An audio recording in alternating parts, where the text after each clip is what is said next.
আসসালামু আলাইকুম এভরিওয়ান, আপনারা সবাই কেমন আছেন? আশা করি ভালো আছেন। আজকে আমি নিয়ে আসলাম নতুন একটি ভিডিও। এই ভিডিওতে আমি কেক বানাবো। কেক তো সবাই বানাতে জানে। প্রথমেই আমি 3টি ডিম নিয়ে নিব এবং ডিম থেকে কুসুমগুলো আলাদা করে নেব। এই তো এখন আমি আলাদা করছি ডিম থেকে কুসুম। একটা থেকে গেছে, ওইটা আমি আলাদা করে নিলাম। এখন এটি আমি ভালো করে ফেটে নেব। প্রয়োজন মতো চিনি অ্যাড করে দেব। চিনি দেওয়ার পরে আমি আবার ভালো মতো মিক্স করে নেব। যতক্ষণ না ফেনা উঠবে আমি ভালো মতো মিক্স করতেই থাকব। এরপরে আমি এতে কুসুমগুলো অ্যাড করে দেব এবং আবার ভালো মতো ফেটে নেব। ভালো মতো মিক্স করা হয়ে গেলে আমি এখন এতে মিল্ক পাউডার অ্যাড করব এবং ভালো মতো আবার মিক্স করে নেব। এরপরে আমি এতে পরিমাণ মতো বিস্কুটের গুঁড়ো অ্যাড করব। বাসায় ভ্যানিলা এসেন্স নাই, এই কারণে আমি বিস্কুটের গুঁড়ো অ্যাড করেছি।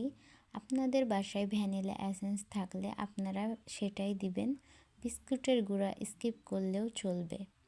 এরপরে আমি ময়দা অ্যাড করব এবং ভালো মতো মিক্স করে নেব। পরিমাণ মতো বেকিং পাউডার অ্যাড করে দেব এবং ভালো মতো মিক্স করে নেব।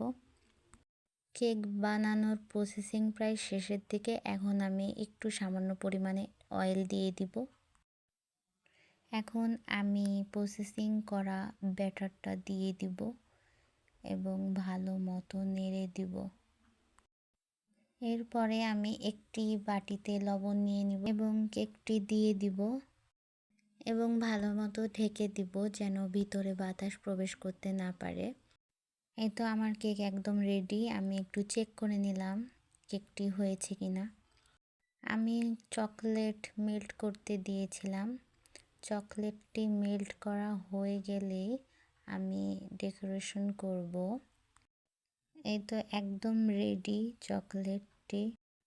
আজকের এই ভিডিওটি আপনাদের ভালো লাগলে লাইক, কমেন্ট এবং শেয়ার করবেন অবশ্যই, এবং আমার পেজটি ফলো করবেন। এবং নতুন কি রান্না করা যায় আমাকে কমেন্টে জানাবেন, আমি সেগুলো রান্না করার চেষ্টা করব।